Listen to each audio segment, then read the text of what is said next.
Selamat datang di Pojok Santai. Sebelum Anda mendengarkan audiobook ini, kami menginformasikan bahwa channel ini adalah review audio dari buku yang ada di Indonesia. Untuk membaca keseluruhan buku ini, kami menyarankan membeli buku aslinya di toko buku kesayangan Anda, baik offline maupun online. Keberadaan channel ini dimaksudkan untuk membantu Anda mendapatkan pengetahuan dari buku-buku kesayangan Anda.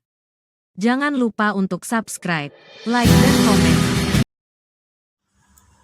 Selamat datang di Pojok Santai, channel khusus yang membahas komik dan novel dengan cara asik.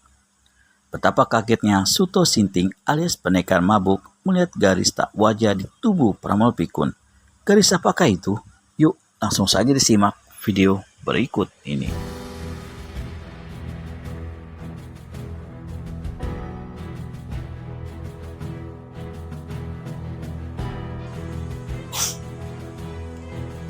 Aku ingin mati sebagai kesatria.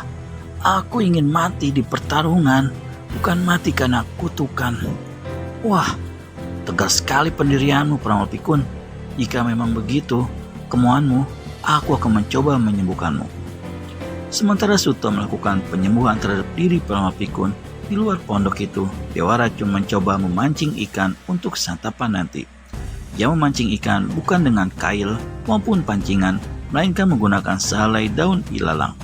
Daun ilalang itu dibelah menjadi dua pada tiap sisi kanan kirinya. Tinggal bagian tengahnya yang keras, tapi di tiap sisa daun kanan kiri itu tidak dihabiskan belahannya. Helai daun di kanan kiri itu diselipkan di antara jari telunjuk dan jari tengah. Sisanya yang keras ada di atas telunjuk. Lalu dengan satu kali tarikan, bagian tengah ilalang itu melesat bagi dipanahkan dari dua jari. Ilalang itu menancap pada tubuh seekor ikan yang segera menggelepar-gelepar.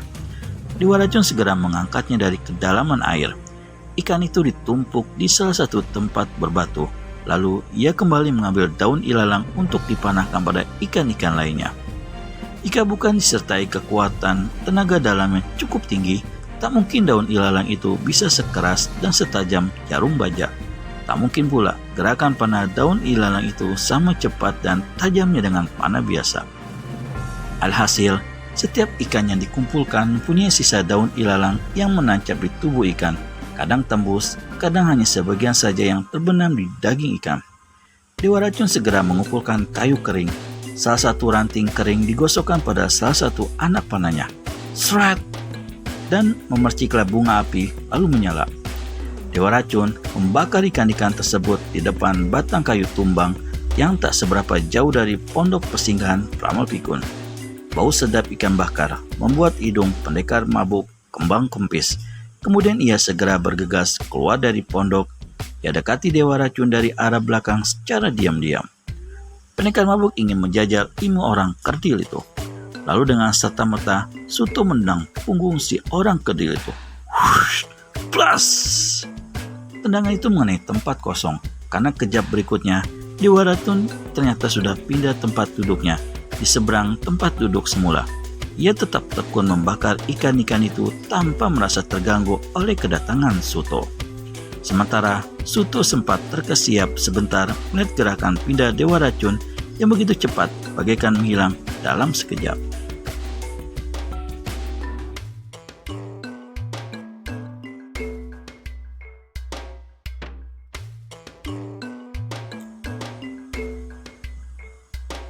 Wah, boleh. Suto manggut-manggut sambil membatin. Tinggi juga ilmunya jika begitu. Kurasa dia memang orangnya dia Sariningrum yang tak pernah mau sombongkan diri di depanku. Sambil mengamati ikan yang habis dibaliknya dari pembakaran, Dewa Racun bicara pada Suto tanpa memperhatikan Suto.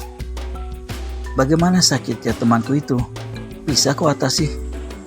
Oh, dia sedang tidur. Tidur? Dewa Racun memandang Suto dengan dahi berkerut. Iya, mengapa? Orang yang terkena ilmu rentang kutuk tak akan bisa tidur kecuali jalur kutukan yang berwarna merah belum tampak di kulit perutnya. Jika jalur merah itu sudah kelihatan dari pusat menggaris sampai ke leher, orang itu tidak akan bisa tidur sedikit pun. Pendekar mabuk tersenyum sambil mengambil satu ekor yang sudah matang, Lalu ia berkata dengan santai, "Nyatanya, sekarang Paman Pikun sudah tertidur." "Berarti kau berhasil membuat pengaruh kutukan menjadi tawar, Suto." Mungkin saja," jawab Suto sambil mengunyah ikan bakar. Sejenak dipandanginya Suto, lalu bergumam mulut Dewa Racun seperti bicara pada dirinya sendiri. "Belum pernah ada orang yang bisa menawarkan pengaruh kutukan Nyai Guru itu." "Nyai Guru siapa?" tanya Suto sambil lalu. Sepertinya tidak tertarik dengan sebutan Nyai Guru itu. Dewa Racun menjelaskan sambil tetap mengerjakan kesibukannya. Bahkan kini ikut-ikutan melahap ikan bakarnya. "Menurut penjelasan Pramana Pikun, sebelum ia terjebak ilmu rentang kutuk kemarin, kau sedang mencari-cari kekasihmu yang bernama Dia Sariningrum. Apakah benar begitu, Suto?" "Kalau benar, mau apa?" "Dia Sariningrum adalah guruku, juga termasuk gurunya Pramana Pikun itu."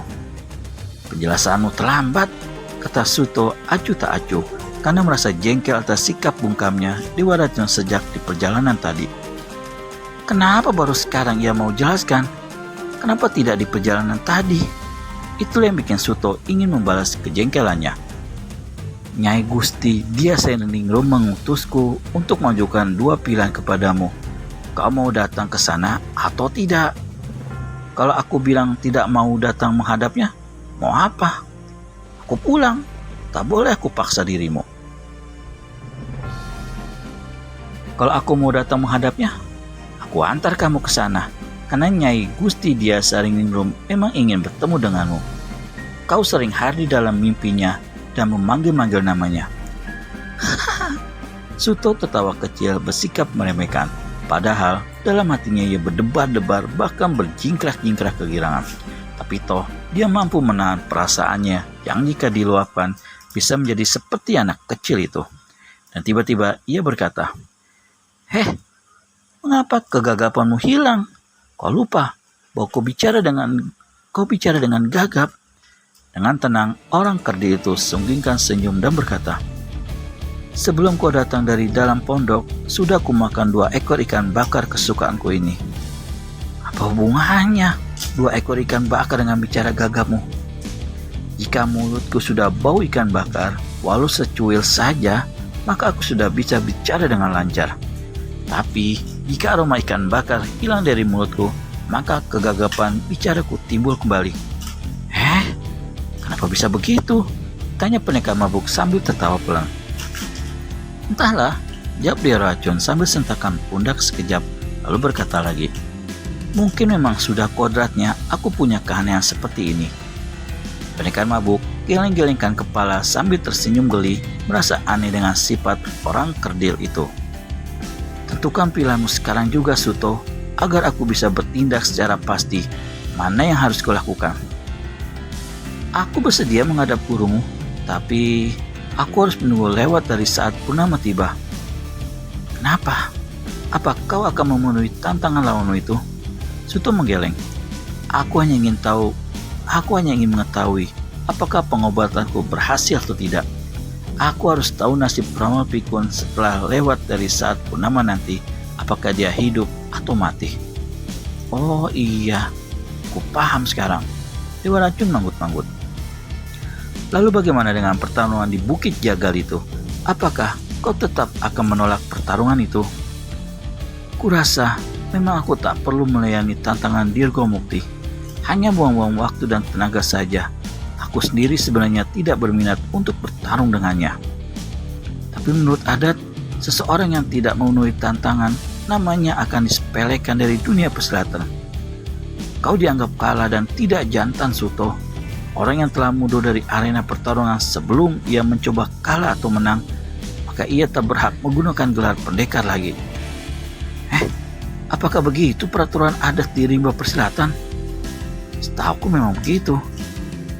Tapi guruku tidak pernah mengatakannya begitu." "Guruku pernah bilang begitu." Gurumu kan dan guruku berbeda. Terserah kamulah." Akhirnya Dewa Racun tak mau berdebat lagi. Bagaimana kelanjutan dari kisah seru ini? Temukan jawabannya di video selanjutnya hanya di channel Pojok Santai. Segera subscribe dan tekan tombol lonceng untuk mendapat notifikasi video terbaru dari kami. Terima kasih dan sampai bertemu kembali.